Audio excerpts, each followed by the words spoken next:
What's up, guys? Thanks for watching. If you found the video helpful, please don't forget to hit that like button and subscribe for more videos. So in this video, I'm going to cover the top 10 things I wish I knew when playing No Man's Sky Beyond. I hope it helps. Let's get into it. So just as an FYI, this is in no particular order. The order is not of importance.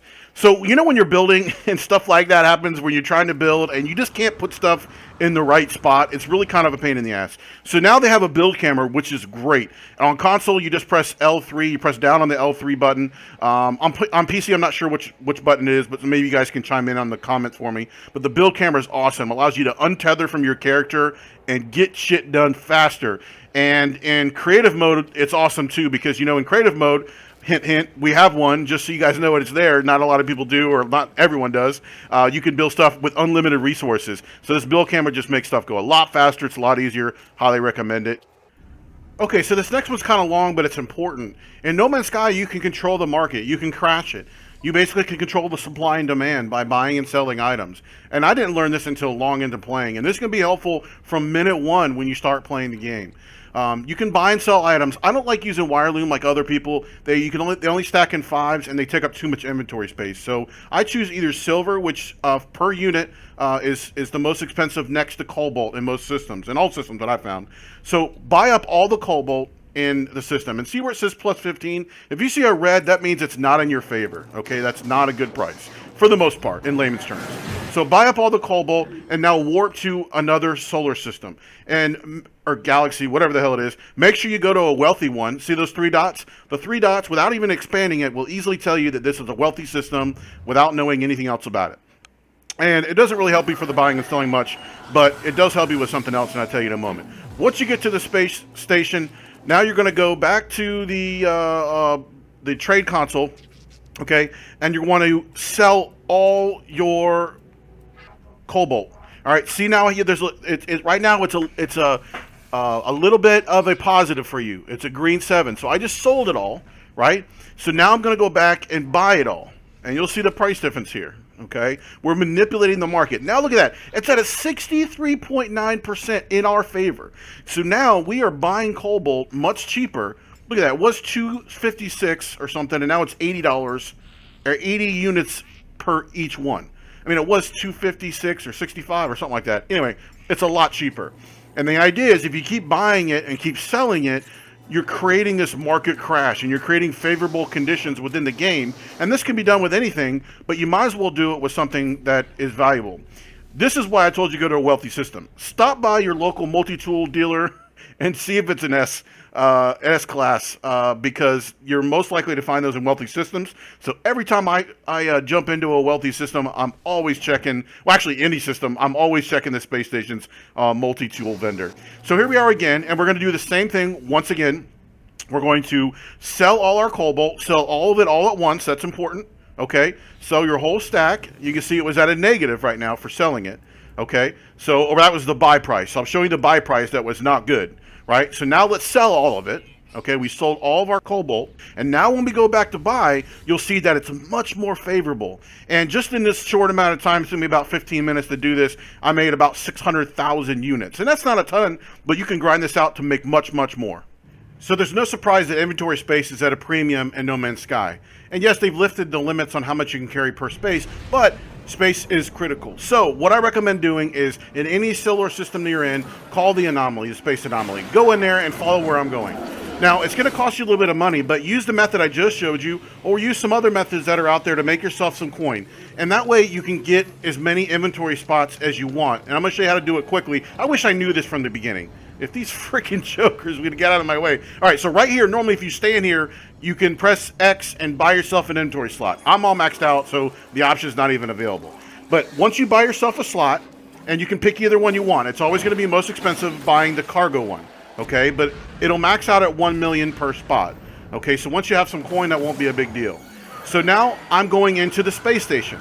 So the idea here is that on every galaxy, you can buy a spot from the space station, but now with the Beyond update, you can also buy a spot from the space anomaly in that system. So you have to recall the space anomaly.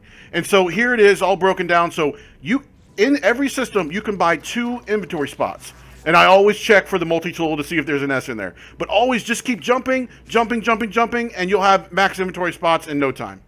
So to kind of expand the topic of inventory, your upgrades are hugely important in this game, obviously. And what was never really explained to me, and I never really understood because I just jumped in, is upgrades. You want to place them right next to each other, and that gives you a bonus. You can see the verbiage down below. It's not a huge bonus, and I don't know if I totally agree with this. And I scoured the internet looking for who has decided how much you get for each bonus. But you can see, you can put 3 of the same exact upgrades together, and it gives you a bonus. But the second you try to drop a 4th on there, it doesn't work. It actually kills them all. So you can only do 3. Now, what's interesting though is that you can put 3 on different tabs. So let me get rid of this shield, and I can put the shield here if I want, as long as it's on a different tab. General, technology. Now, with Beyond, you cannot put technology and cargo. But you see, I have all these exact same, and then there's actually 6 up here. That's because the original jetpack. But those 2 up top, like A, that is one that you build, and this is one that you build. The ones down below are ones that you buy. So you can put the ones that you build and buy together, but the ones that you buy, you have to put no more than 3 together. And you can do this also in technology, because I want to move my ass around the planets quickly. So I have it stacked here and on technology. So I've got a ton of movement upgrades. And you can do the same thing with your starships. You have everything aligned, everything is all. This is before Beyond, and I love the phase beam. That's my favorite weapon. It kicks ass. So you can see I have 1 built there, and I have 3 bought upgrades. Okay, so I use that for the technology, and then I maximize them under the general tab. And you can see I've got all 3 together, and unless there's a build one, you can only put 3 together. And that's what I'm looking at right there. So you have 3 upgrades that I've bought, and now this is an extra phase beam, and I'm allowed to have it here because I have 3 of them over in technology, but they're not together. So I could do another tree of 3 if I wanted to, but then I wouldn't have much space left in my inventory.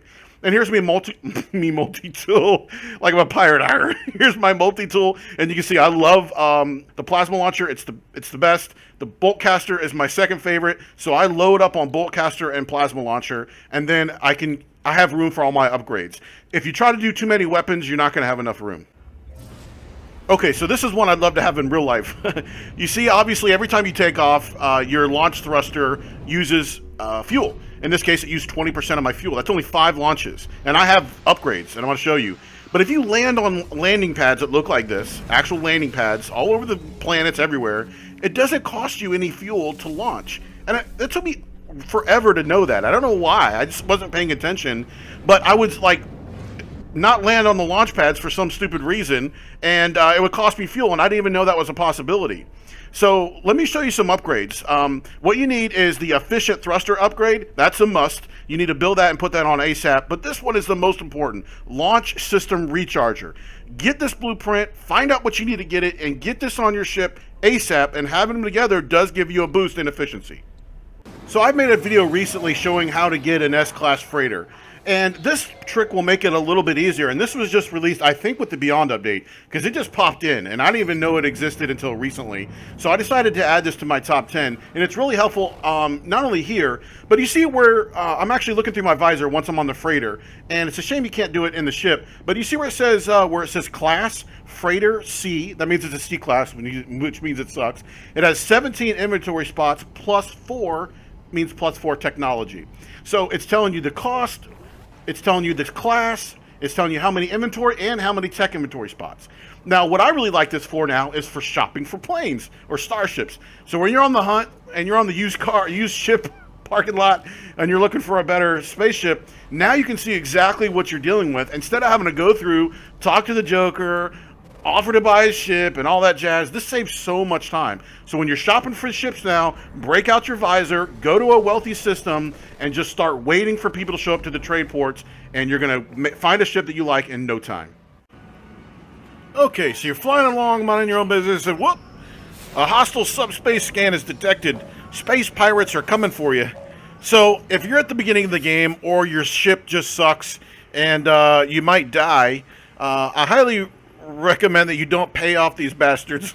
You never pay terrorists, okay? You never negotiate with terrorists.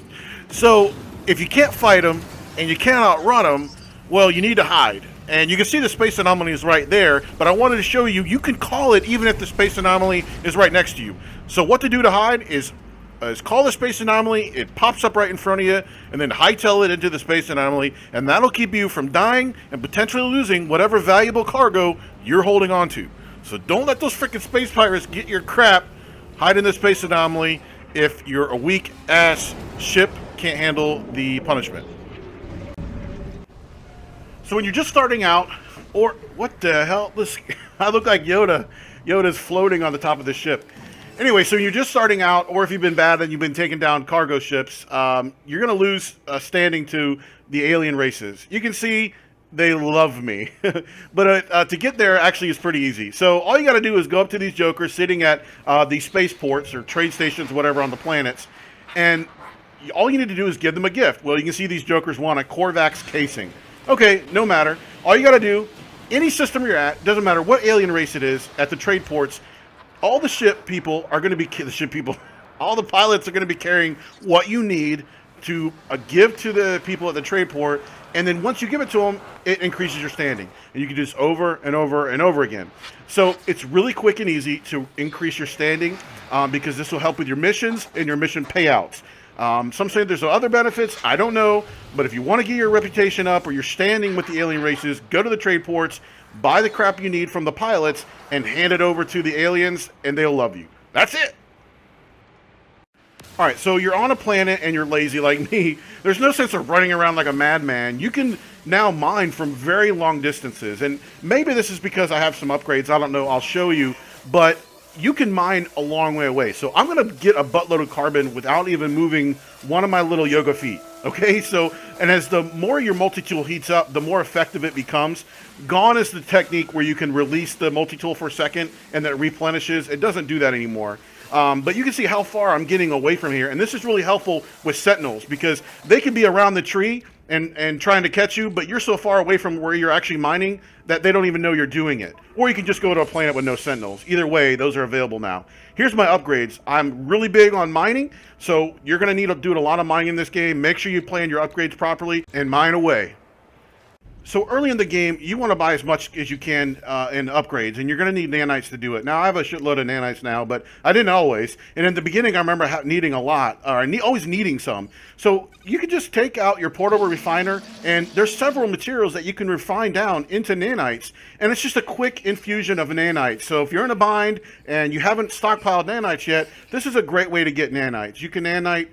You can refine pugnium, I don't know what the hell that is, larval cores, platinum, salvage technology, which I don't recommend, but you can do it. I'm going to put up a whole list here. So this way you can refine some stuff and get a bunch of nanites if you're in a bind. So I hope this is helpful, guys. This is What's My Game. Leave a like, subscribe, have a great day. See ya!